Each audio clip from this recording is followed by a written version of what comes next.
بسم اللہ الرحمن الرحیم۔ السلام علیکم۔ کہنے کو تو وہ ایک اسمگلر تھا، لیکن اپنے ملک پاکستان کا شہزائی تھا۔ آج کے بعض چور اور ڈاکو سیاستدانوں کے مقابلے میں وہ عظیم المرتبت اسمگلر قابل تکریم ہے۔ اس دلخراش واقعات کے مطابق یہ ستمبر 1948 کی بات ہے، جب ہندوستان نے ریاست جونا گڑھ پر یہ کہہ کر قبضہ کر لیا کہ ریاست کا حکمران نواب محبت خان لاکھ مسلمان صحیح، مگر ریاستی عوام کی اکثریت تو ہندو ہے۔ جبکہ اس استعماری ریاست نے جموں کشمیر پر قبضہ کرتے ہوئے خیر قصہ مختصر یہ کہ جونا گڑھ پر بھارتی قبضے کے بعد نواب محبت خان پر وقت اپنی اور اپنے اہل خانہ کی جان بچا کر اور مختصر ضروری سامان لے کر کسی نہ کسی طرح پاکستان پہنچنے میں کامیاب ہو گئے۔ یہاں انہوں نے اس وقت کے دارالحکومت کراچی کے مشہور علاقے کھارا در میں قیام کیا۔ یہ وہی علاقہ ہے جہاں کی ایک سڑک پر وزیر مینشن نام کی وہ 3 منزل عمارت واقع ہے جسے قائد اعظم کی جائے پیدائش ہونے کا اعزاز حاصل ہے۔ نواب صاحب اپنے سرکاری خزانے میں 48 من سونا چھوڑ آئے تھے اور وہ ایسی جگہ پر محفوظ تھا جس کا علم نواب صاحب کے سوا کسی کو نہیں تھا۔ اگر ہندوستانی افواج پورا محل بھی کھود کر پھینک دیتے تو انہیں سونا نہ ملتا۔ نواب صاحب کی خواہش یہ تھی کہ اگر 48 من سونا کسی طرح پاکستان لایا جا سکے تو وہ اس کا نصف حصہ سرکار پاکستان کے خزانے میں جمع کرا دیں گے۔ اس امر سے تو ہر ذی علم واقف ہے کہ ان دنوں پاکستان انتہائی بحران کا شکار تھا۔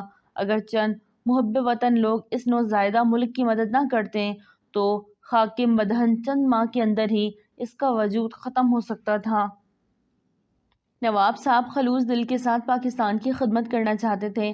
اگر وہ 24 من سونا پاکستان کے خزانے میں جمع کرا دے تو ملک کی معیشت خاصی بہتر ہو سکتی تھی، مگر سوال یہ تھا کہ اسے لایا کس طرح جائے اور کون لے کر آئے۔ ہندوستان جیسا ملک شرافت کے ساتھ تو ریاست کی امانت اس کے حکمران کے حوالے نہ کرتا۔ اب تو ایک ہی صورت باقی بچی تھی، غیر قانونی ذریعہ یعنی اسمگلنگ، مگر حقیقتاً سونے کو خفیہ طریقے سے پاکستان منتقل کرنا۔ اسمگلنگ ہندوستان کی نظر میں تو غیر قانونی ہو سکتا تھا، مگر پاکستان یا نواب محبت خان کے لیے نہیں، کیونکہ یہ زر قصیر نواب صاحب کی ملکیت تھی۔ اب کردار شروع ہوتا ہے کھوٹے سکے کا۔ وہ تھا اس دور کا مشہور اسمگلر حاجی عبداللہ بھٹی، جو سمندر پار بستی صالح آباد میں رہائش پذیر تھا۔ یہ بستی کراچی کی بندرگاہ کی ماڑی سے تقریباً 10 میل کے فاصلے پر واقع ہے۔ عبداللہ بھٹی اس وقت 80 برس کا تھا اور اپنا پیشہ ترک کر کے یاد الہی میں مصروف تھا۔ نواب محبت خان کو جب اس بارے میں علم ہوا تو انہوں نے پاکستان کی ایک نہایت قابل احترام اور اعلیٰ ترین شخصیت سے درخواست کی کہ وہ اپنے اثر و رسوخ سے عبداللہ بھٹی کو اس بات پر راضی کر لے کہ وہ کسی بھی صورت ان کا سونا جونا گڑھ کے خزانے سے نکال لائے۔ اس محترم اور عظیم شخصیت نے عبداللہ بھٹی کو اپنے روبرو طلب کر کے ملک و قوم کی خاطر یہ کام کرنے پر آمادہ کر لیا۔ جونا گڑھ سمندر کے راستے کراچی سے 300 میل دور ہے۔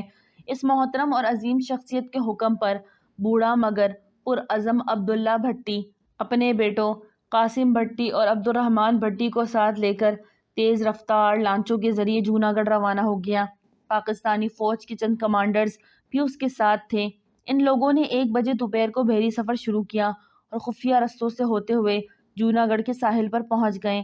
اس وقت شب کے 10 بجے تھے۔ شاہی محل ساحل سمندر سے کچھ زیادہ دور نہ تھا۔ پاکستانی کمانڈرز نے محل پر متعین بھارتی فوج کے افسران اور سپاہی کا خاتمہ کیا اور سونا محل کے خفیہ ہوشے سے نکال کر پاکستان لانے میں کامیاب ہو گئے۔ اب دیکھیے اس عظیم المرتبت اور محب وطن اسمگلر کا حسن کردار۔ جب اس نے انتہائی عظیم شخصیت کی موجودگی میں 48 من سونا نواب محبت خان کو پیش کیا تو جہاں نواب صاحب نے حسب وعدہ 24 من سونا حکومت پاکستان کی نظر کیا، وہیں اپنے حصے میں آنے والے 24 من سونے میں سے 4 من سونا حاجی عبداللہ بھٹی کو بطور انعام پیش کیا۔ حاجی عبداللہ بھٹی نے یہ سونا لینے سے انکار کر دیا اور زاروں قطار روتے ہوئے بولا، بابا میں نے ساری زندگی اسمگلنگ کی، مگر وہ انگریز کا زمانہ تھا۔ اب میں نے اسمگلنگ نہیں کی بلکہ پاکستان کا حق حاصل کیا ہے۔ میں اسمگلر ضرور ہوں مگر مادر وطن کی دولت نہیں لوٹوں گا۔ پھر دوبارہ رونے لگ گئے۔ کچھ دیر بعد خاموش ہوئے اور سلسلہ کلام جاری رکھتے ہوئے کہنے لگے، میں یہ 4 من سونا بھی حکومت پاکستان کے خزانے کے لیے پیش کرتا ہوں۔